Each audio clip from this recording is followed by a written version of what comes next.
বিসমিল্লাহির রহমানির রহিম। সুপ্রিয় দর্শক, আসসালামু আলাইকুম। Welcome back to my channel Maria's cooking থেকে আপনাদের স্বাগতম। বরাবরের মতো আবারও চলে আসলাম শীতকালের হাঁসের মাংস রেসিপি নিয়ে। আর এই রেসিপিটা আমার অনেক আগেই করা, কিন্তু ভাই গো ভাই, আমি কি অলস আজকে চিন্তা করলাম শীতকাল চলে গরমকালে চলে আসছে, বাট আমার রেসিপিটা এখনো দেওয়া হয়নি। ও দুঃখ, সরি। যাই হোক, হাঁস কিন্তু শীত গরম উভয় টাইমে কিন্তু যে পছন্দ করে সে উভয় টাইমে খায়। আজকের রেসিপিটি হাতে মাখা হাঁসের মাংসের রেসিপি। আর এই রেসিপিটি আমি এমনভাবে করবো যাতে অনেক ক্ষেত্রে কিন্তু হাঁসের মাংস খেতে সবাই পছন্দ করে, হাঁসের মাংসের গায়ে যে স্মেলটা থাকে এটার কারণে কিন্তু অনেকে ইগনোর করতে চায়। বাট আজকে আমি ওই গন্ধ ছাড়া কীভাবে হাঁসের মাংস রান্না করা যায় তা কিন্তু আপনাদের সাথে শেয়ার করবো। এখানে আমি দিয়ে দিলাম 4 চামচ হলুদের গুঁড়া, স্বাদ মতো লবণ, তারপর দিয়ে দিলাম সরিষার তেল। আর হাঁসের মাংস রান্নার ক্ষেত্রে চেষ্টা করবেন সরিষার তেল দিয়ে রান্না করতে, এতে কিন্তু হাঁসের মাংস থেকে যে একটা গন্ধ থাকে ওটা কিন্তু সম্পূর্ণ দূর হয়ে যায়। তারপরে দিয়ে দিলাম 4 চামচ রসুন বাটা, এরপর দিয়ে দিলাম 3 চামচ আদা বাটা। সরি, যেহেতু হাতে মাখা যার জন্য আমার কিন্তু ভিডিওটা অনেকটাই কিন্তু আকফিস হয়ে যায়। তারপর দিয়ে দিলাম এলাচ ও তেজপাতা। এরপর দিয়ে দিলাম এখানে 2 টেবিল চামচ জিরা বাটা।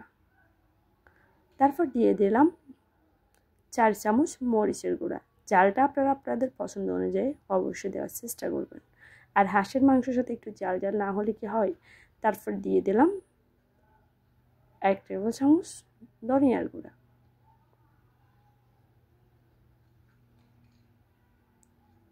ও সামান্য পরিমাণ দারচিনির গুঁড়া।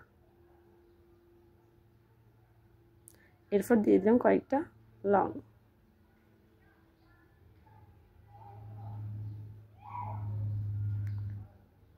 এরপরে দিয়ে দিলাম এখানে গরম মশলা 1 চামচ।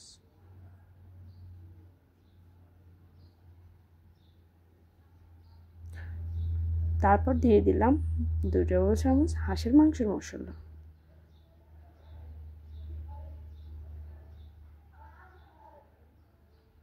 এরপর দিয়ে দিলাম 1 চামচ জিরার গুঁড়া। যেহেতু জিরা বাটা আমি এর সাথে অ্যাড করলাম, যার জন্য আমি কিন্তু সামান্য পরিমাণ আবার 1 চামচের মতো গুঁড়া জিরাও অ্যাড করলাম। এরপর পরিমাণ মতো পেঁয়াজ।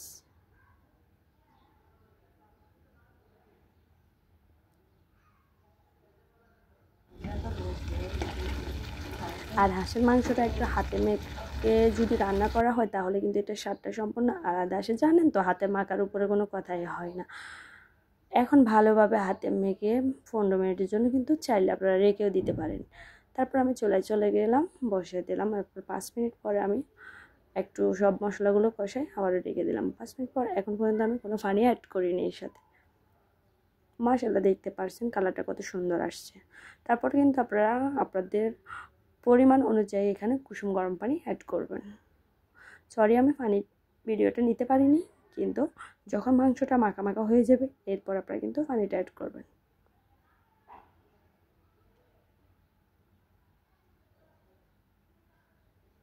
আর হাঁসের মাংস খাই না এমন কোনো আপু ভাইয়া খুঁজে একদমই পাওয়া যাবে না। যাই হোক, সরি, আমার প্রবাসী যে ভাইয়েরা আছেন দূর দূরান্তে, যারা মায়ের হাতে রান্নাটা মিস করেন, তারা কিন্তু আমার এই ছোট্ট ভিডিওর মাধ্যম থেকে অবশ্যই দেখে দেখে রান্না করার ট্রাই করবেন। তাহলে কিন্তু আমাদের বাঙালি হাতের, আমাদের দেশের মা এবং বোনদের হাতের হাঁসের মাংস যে মজাটা, কিন্তু ওটা বিশেষ করে প্রবাসী ভাইয়েরা অনেকটাই কিন্তু ওটার থেকে দূরে আছে। আর তাদের জন্য আজকের ভিডিওটা অবশ্যই আমার এই ভিডিও দেখে কিন্তু আপনারা ট্রাই করবেন একেবারে আপনাদের মা, দাদি, চাচা চাচিদের মতো করে রান্নাটা ওই স্বাদটা পাইবেন। সরি, এখানে কিন্তু পানিটার ভিডিও আমি যেহেতু দিই নাই, যার জন্য ওটা বারবার বলছি। আমার রেসিপিটা কিন্তু একেবারে হয়ে আসছে।